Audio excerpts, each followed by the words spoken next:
Assalamualaikum warahmatullahi wabarakatuh. Waalaikumsalam. Halo kawan-kawan semua, balik lagi bareng saya dan juga narasumber kita di PDH Podcast Darul Hikmah. Jadi setelah beberapa episode berlalu, akhirnya kita mulai membuka lembaran yang baru nih dengan adanya podcast PDH ini. Nah, tanpa berbahasa-basi langsung saja perkenalkan, nama saya Muhammad Ibrahim Hafi yang akan menjadi host serta yang akan menuntun podcast PDH kali ini. Dan di sebelah saya sudah ada narasumber yang keren banget nih, yang gagah, yang kece parah. Langsung saja kita sambut Kak Abu Bakar Mujahid. Insyaallah Halo Kak, gimana kabarnya Kak? Alhamdulillah aneh baik. Gimana sekarang kesibukannya Kak setelah Selesai OSIS. melepaskan jabatannya sebagai ketua OSIS nih Kak? Alhamdulillah saya kembali hidup menjadi manusia bebas ya. Kembali ke Solo sebagai warga biasa. Betul sekali. Apa itu? Aduh. Wah, Jadi ini sebenarnya kita mau ngobrol-ngobrol aja nih Kak.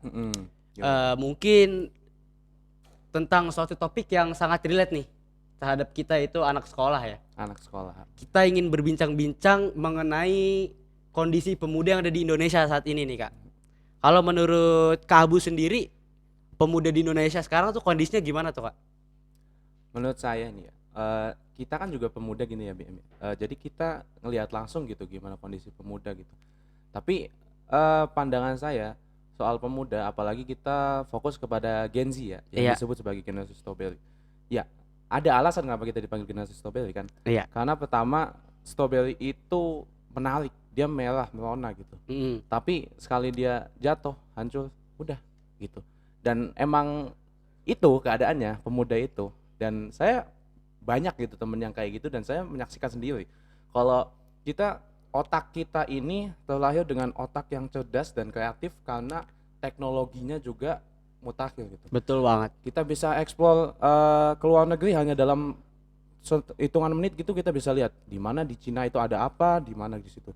Jadi kita lahir dalam teknologi yang sangat-sangat mutakhir dan pemikiran yang kreatif, tapi karena terlalu dimanjakan oleh teknologi gitu ya, Betul. terlalu dimanjakan oleh alam gitu ya.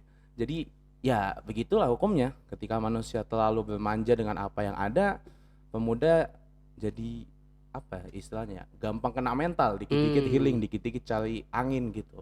Jadi kondisi pemuda secara pandangan sendiri gitu ya, bagus dalam pemikiran, tapi mental masih perlu dibangun Masih kurang. gitu. Setuju banget sih sama statement yang udah dikeluarkan Kak Abu sendiri. Karena kalau dari aku sendiri emang ngerasanya tuh mungkin karena mudahnya akses terhadap informasi, jadi para pemuda-pemuda Gen Z ini tuh jadi gampang banget untuk mendapatkan suatu skill gitu. Karena suatu skillnya gampang didapatkan, jadi etos kerjanya semakin Tuh. semakin turun, Mm-mm. yang berakibatnya terhadap mentalnya sendiri kayak. Gitu. Tapi kalau menurut Kamu sendiri nih, eh gimana sih kira-kira kiat-kiat gitu Kak untuk menaikkan mental seorang pemuda gitu yang dari mungkin awalnya mental tempe gitu kan direbus hancur jadi mental telur Kak. Yang awal direbus nih, sebelum direbus masih encer-encer gitu telur. Akhirnya setelah direbus jadi makin kuat Kak. Jadi gini ya, Ane tuh sempat mikir gitu dalam beberapa perjalanan hidup Ane tuh, jadi kita disebut sebagai generasi strawberry. Betul. Karena kita sekali jatuh diinjak hancur. Hmm. Tapi dalam perkembangannya, Ane agak ambil suatu pemisalan ya. Strawberry itu memang hancur, tapi ketika dia dilapisi dengan sesuatu, dia bisa lebih kuat gitu. Dan permisalan Ane itu strawberry sekarang bisa dilapisi dengan gula jadi tanghulu. Tahu tanghulu? Iya, Nah, tahu. itu kreatifnya. Jadi ketika strawberry dilapis dengan tanghulu dia tetap indah, tapi dia lebih kuat. Jadi maksudnya di sini eh suatu generasi itu, kita disebut generasi strawberry, kita gampang hancur. Tapi tidak menutup kemungkinan kalau kita menjadi generasi strawberry yang seperti strawberry tanghulu.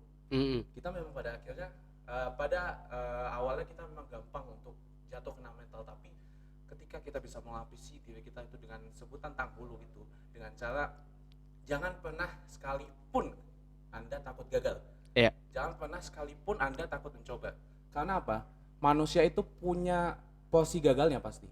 Dan orang yang sukses itu, banyak yang bilang ya, orang yang sukses itu orang yang menghabiskan jatah gagalnya di waktu muda. Jadi ambil semua kemungkinan, habisi waktu gagalmu di waktu masih muda, karena di situ tepatnya kamu dapat waktu gagal. Jadi gagal itu adalah sebuah keberhasilan yang ditunda sebenarnya. Oke. Emang sih, karena kalau menurut aku sendiri kayak kalau gagal di waktu muda tuh buat recovernya tuh gampang ya. Betul. Kalau udah Iya. tua kan mungkin susah nih, udah dihadang semua kewajiban kan. Apalagi mungkin kalau sudah berkeluarga gitu ya, sudah ada sesuatu yang harus dihidupi. Kalau gagalnya di titik itu sih berat kayak. Betul banget gitu. Tapi aku ngeliat sendiri nih Kak, di lingkungan aku hidup, teman-teman aku tuh banyak banget yang selalu memikirkan tentang kegagalan itu Kak. Sampai akhirnya tuh jadi ketika mau mencoba, jadi malah gak nyoba gitu Kak. Karena terlalu kepikiran gitu. Kalau bahasa sekarang mah overthinking cenah. Overthinking, takut gagal, takut coba abis itu gagal gitu. Buat orang-orang kayak gini, menurut Kak Abu, cara yang paling bagus apa sih biar kita sebagai temennya gitu kayak bisa nge-support dia gitu? Jadi sebenarnya ya Mbak Im ya, Ane juga pernah ada di posisi kayak gitu. Dulu waktu semasa Ane SMP, Ane juga sempat ikut pemilihan calon ketua OSIS gitu. Tapi di situ Ane benar-benar jatuh karena suara kita beda jauh. Oh, Dan di oke. situ Ane tuh belajar satu hal. Kenapa saya bisa gagal sejauh ini gitu? Ketika saya lihat calon yang menang itu, dia itu selalu jadi MC. Ketika itu jadi MC itu selalu ditanya, siapa yang mau jadi MC? Dia selalu angkat tangan. Oh, Saya pengen oke. angkat tangan, tapi apa? Saya takut. Saya Dapat takut poinnya. untuk mencoba. Saya takut, selalu takut. Dan ketika saya SMA, saya sadar ketika saya takut untuk memulai, maka jangan harap akhir dari apa yang saya takutkan itu menjadi suatu buah yang manis. Oke. Jadi mulailah dulu, walaupun akhirnya pahit, tapi kita sudah puas di depan, puas di awal. Ketika kamu gimana ya? Ketika kamu sudah lelah untuk mencoba, maka di situ kamu kalah. Betul banget. Tapi kalau dari Kak Abu sendiri ada nggak sih kira-kira suatu titik, suatu poin gitu Kak, suatu momen di mana Kak Abu tuh ngerasa kayak wah, aku udah nggak bisa kayak gini nih ke diri sendiri lagi, harus berani maju. Apa mungkin momen spesifik itu waktu Pilketos SMP itu Kak? Apa ada hal lain? Kalau misalnya titik kayak gitu ya, sebenarnya itu ada waktu saya jadi ketua OSIS ya. Saya mengevaluasi diri sendiri. Kalau misalnya saya tetap seperti ini sebagai ketua OSIS, maka apa yang saya impikan di awal tuh nggak akan terjadi gitu. Saya diimpikan di awal tuh OSIS yang saya lihat di Yapit ini masih belum terlalu ada pada titik formal yang ada pada organisasi OSIS yang ada. Oke. Nah, saya pengen ketika saya kan dari SMP yang alhamdulillah lumayan organisasinya di situ lumayan bagus ya. Dan saya ingin ilmu itu ada diterapkan di sini. Dan ketika saya awal-awal mengambil OSIS di ketua OSIS SMA ini, saya sadar kalau misal saya hanya begini-begini aja gitu, takut untuk bicara lebih dalam kepada anggota saya, takut untuk mencoba jalan-jalan baru gitu, maka ya ini aja gitu. Maka tidak ada, mimpi saya itu hanya sebuah mimpi angan-angan gitu. Mimpinya untuk merubah OSIS di Iya, SMA betul. Yapit ini kayak. Betul sekali. Dan alhamdulillahnya nggak cuma dari tekad saya, tapi alhamdulillahnya rekan-rekan saya di OSIS itu sangat mensupport gitu, dan jadi akhirnya kita punya banyak sekali program yang berbeda dari tahun kemarin gitu. Alhamdulillah gitu. Alhamdulillah. Ini memang sebagai di kelas cukup merasakan ya ada program-program yang sangat membantu di kehidupan sekolah. Alhamdulillah. Kerasa sih Kak impact dari Alhamdulillah. perubahan yang dilakukan itu Kak. Dan sekarang waktunya teman-teman sekalian yang lanjutin. Betul sekali. Untuk teman-teman semua yang nonton, siap untuk melanjutkan perubahan-perubahan yang dilakukan Kak Abu? Siap dong. Generasi Z Amin. nih, kita nggak pernah tenang kalau nggak ada tantangan gitu. Betul banget. Tapi emang ini mungkin cuman aku nggak tahu juga sih Kak, apakah ini mungkin cuman contoh dari lingkungan aku doang. Tapi kadang generasi Z ini tuh karena hidupnya mungkin udah mudah ya kalau dibandingin sama generasi-generasi lalu, karena semuanya udah gampang banget didapetin ya Kak. Betul. Jadi malah kayak mereka menciptakan tantangan-tantangan mereka sendiri Kak. Nah, Kalau menurut Kak Abu sendiri ada nggak kayak pengalaman-pengalaman kayak gitu Kak, yang malah menciptakan tantangan-tantangan sendiri gitu tuh Kak?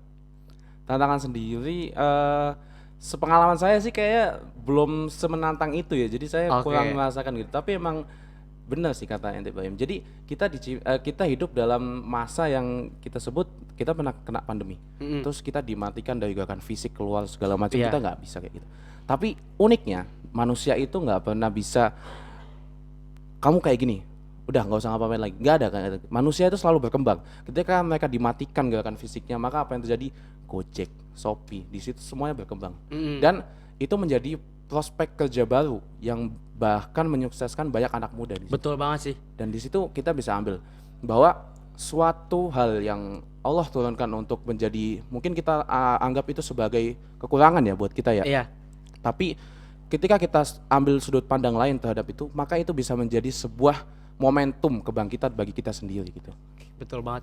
Dan setuju sih terkait pernyataan Kabu sendiri saat Covid, jadi banyak banget sarana-sarana yang terbuka yang Betul, berkembang menjadi lebih jauh lagi. Dan ini kalau kita masuk ke ranah Geni sendiri nih Kak, kalau aku ngerasa ini malah suatu kesempatan yang besar gitu Kak. Apalagi ketika Covid sendiri kan yang terbuka banyaknya sarana ke arah teknologi tuh Kak. Betul. Dan memang Geni ini memang apa sebutannya? Anak teknologi gitu. Anak teknologi, betul banget. Jadi ini membuka pandangan generasi-generasi di atas terhadap Gen Z. Kalau Kak Abu sendiri ada nggak Kak ketertarikan terhadap dunia teknologi sendiri? Pasti dong, pasti. Karena Gen Z itu istilahnya maaf ya bocah medsos ya. Betul, Bocah betul medsos banget. ya. Jadi kita nggak pernah bisa lepas tuh nama dari Instagram, dari TikTok, dari itu nggak bisa lepas. Dan itu bisa jadi hal yang positif karena apa? Sekarang itu banyak banget anak muda yang sukses dari medsos itu justru. Oh, iya. Justru apa ya? Dulu kalau misalnya kita mau ikut audisi nyanyi gitu kan harus daftar lah segala macam. Sekarang cukup taruh HP di depan, ente nyanyi, viral. Mantap kan? iya. Lebih banyak yang dari situ malah. Iya nggak? Kesempatannya jadi terbuka jauh Betul lebih banget. besar. Jadi nggak mesti kamu harus datang ke Jakarta nih buat ada nama buat penyanyi gitu, enggak. Jadi rakyat biasa pun bisa memulai karirnya hanya dari medsos gitu. Betul banget. Ini mungkin kita bakal sedikit keluar dari pembahasan ya Kak. Boleh. Ini aku mau nanya-nanya aja nih Kak. Kalau menurut Kak Abu sendiri, tingkat literasi para pemuda-pemudi di Indonesia tuh kayak gimana sih Kak? Karena ini kayaknya jadi hot news nih belakangan ini gitu kan. Apalagi dengan ada desas-desus perubahan kurikulum. Wah, Dan ya banyak sekali desas-desus tentang kekurangan kurikulum saat ini juga. Kalau menurut Kak Abu sendiri, gimana sih literasi pemuda saat ini? ini OSIS penalti ini topiknya kelebihan ini. Aduh. Oke, saya jawab ya. Untuk literasi, pertama untuk literasi. Sayangnya ya, emang generasi muda Indonesia itu memang sangat minim sekali literasi ya. Dan itu bukan saya yang ngomong, itu ada surveinya ya kan. Indonesia itu terbelakang untuk literasi. Dan itu tergambar jelas sih ketika kita misalnya scroll apa namanya medsos. Medsos. Biasanya sering nggak nemu sih postingan yang misalnya ada tentang suatu kejadian gitu. Emang ada penjelasan di akhir, Iya. tapi orang tuh baru nonton sepotong langsung komen, wah ini nggak boleh. Wah, Nah, itu relate banget itu sih Kak. relate kan? Iya. Jadi apa kurangnya? Mereka kurang membaca. Mereka kurang sabar gitu loh. Generasi Indonesia itu emang sangat minim literasi dan itu ditunjukkan banget. Ketika misalnya dalam suatu komplek ada suatu area yang di situ tanah kosong, ada tulisan gede warna merah, jangan buang sampah sembarangan. Depannya apa? Sampah. Sampah, iya. Itu betul kelihatan banget sih. banget gitu. Dan apa ya? Itu menjadi misi kita semua gitu. Menjadikan bacaan itu menarik. Dan alhamdulillahnya sih saya sendiri sudah mulai mengajak teman-teman dan juga membiasakan diri saya sendiri untuk ayo kita baca gitu. Mau baca buku novel, mau baca komik, kita baca dulu aja. Pokoknya baca deh. Baca artikel, semuanya itu dibaca karena selain membaca itu menjadi apa ya? Bagus dan kita juga bisa menambahkan kosakata kan di situ. Betul ya kan? banget. Kita bisa jalan-jalan ke luar negeri tanpa harus berdiri, itu dari baca. Iya gitu. sih. Aku ngalamin sendiri sih Kak, bagian jalan-jalan ke luar negeri tanpa. Nah, Jadi ya kan? dulu ada novel traveler gitu tuh Kak, best seller aku lihat di toko buku. Aku beli dan emang itu novel menarik banget sih Kak. Aku lupa lagi judulnya. Hijab traveler bukan? Bukan Oh, Kak. bukan. Ini laki-laki. Oh, gitu. Kalau nggak salah namanya Pak Didit apa siapa gitu ya. Dia traveler, dia pergi ke Eropa 30 hari, cuman bawa satu backpack doang. Itu keren banget sih. Nah, Mungkin untuk para viewer di rumah ada yang tahu judulnya. emang sih, emang ya salah satu novel yang saya suka baca itu kalau novelnya itu tentang traveling ya. Karena di situ apa ya? Mereka itu bisa menggambarkan gitu kondisi gimana luar negeri itu betapa indah gitu. Jadi kita Betapa didorong gitu. Kamu hidup bukan untuk hidup dalam sangkarmu di Indonesia doang. Bahkan dalam Indonesia aja luas gitu. Luas. Ada Bali, ada di Sumatera. Pokoknya di Indonesia itu luas dan tapi dalam Indonesia yang luas itu juga masih sempit. Iya. Kita perlu keluar negeri lagi, kita perlu keluar belajar karena sejarah itu bukan ada cuma di Indonesia. Keberhasilan dan kesuksesan orang itu justru lebih banyak di negara-negara lain yang kita perlu pelajari itu. Betul banget sih Kak. Mungkin kalau aku ngeliatnya tuh ketika kita berkelana keluar dari sanggah kita sendiri tuh Kak, akan banyak sekali perspektif yang bakal kita dapetin kayak. Apalagi misalkan kita contoh kita berkunjung ataupun mungkin kalau sekarang sekedar membaca juga bisa kayak. Betul. Kita membaca gimana kondisi sosial anak-anak remaja di negeri Cina, di negeri-negeri Eropa. Dan ini juga seharusnya bisa menjadi penyemangat nih untuk para remaja-remaja di Indonesia. Ternyata kita nih hidup cuma di dalam sanggah gitu. Mungkin kita ngerasa udah wah gitu hidup di Indonesia. Mungkin kita sesekali berkunjung gitu. Sekedar membaca atau menonton tentang literasi para remaja di Eropa sana ataupun di Cina gitu. Ini satu pesan terakhir Kak untuk seluruh anak muda. Menurut Kakak sendiri, bidang apa sih yang harus anak muda ini kejar? Bidangnya terserah nih Kak, luas banget. Bebas mau apa aja, bisa diri sendiri, bisa peduli terhadap lingkungan atau apapun itu Kak. Oke. Gini ya, pesan closing statement berarti ini. Closing statement ini. Apa bidang ya? Soal bidang, Anda pengen ngomong ini lagi ibadah, cuma itu terlalu ini ya, terlalu mengkhususkan. Jadi kita ngomong aja bidang apa sih yang sebenarnya harus didalami oleh pemuda itu. Sebenarnya kan saya juga masih muda, jadi saya nggak terlalu banyak pengalaman, tapi saya yang sampaikan gitu.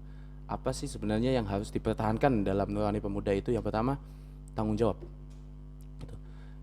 Kekurangan daripada pemuda sekarang tuh mungkin salah satunya itu, dan itu menjadi poin moral penting yang selamanya mungkin banyak dilupakan oleh pemuda, tanggung jawab. Karena apapun yang kamu lakukan, apapun yang nanti akan kamu kejar itu semuanya bergantung pada tanggung jawab di akhir.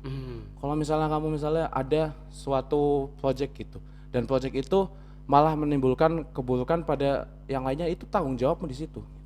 Itu tanggung jawab. Jadi ketika kamu mengambil sebuah keputusan, yang harus kamu berikan adalah tanggung jawabmu terhadap keputusan itu. Itu yang pertama. Yang kedua adalah akhlak. Jadi saya tuh sebenarnya lebih seneng gini ya, kalau misalnya dalam bekerja dalam sebuah organisasi itu saya lebih seneng temenan sama orang yang enak saya ajak ngobrol dan menghormati saya sebagai ketua, tapi dia masih agak minus dalam organisasi timbang orang yang pinter tapi nggak bisa saya atur. Gitu. Saya lebih suka kayak gitu, karena ketika ada di posisi itu saya merasa harga diri saya sebagai ketua ada gitu, dan saya bisa membentuk organisasi yang sehat dan nyaman di situ. Betul banget. Jadi apa yang paling penting, benar kata orang, akhlak itu lebih penting daripada ilmu, karena ilmu itu bisa kamu cari dengan baca buku, dengan membelajar pada orang, tapi akhlak itu kamu cari sendiri dan kamu nggak tahu gimana caranya gitu. Akhlak itu harus tumbuh sendiri, dan gimana cara menumbuhkan akhlak? Maka bermulailah dengan sikap sopan santun. Itu sih kalau closing statement dari saya. Oke, berarti tadi ada 2 poin Kak ya. Betul. Terkait closing statementnya. Nih kita terima kasih banget kepada Kak Abu yang sudah meluangkan waktunya Kak. Ya, terima kasih. Sama-sama. Seru banget ngobrol-ngobrol bincang-bincang santai. Seru banget juga ngomong. Ngalir banget.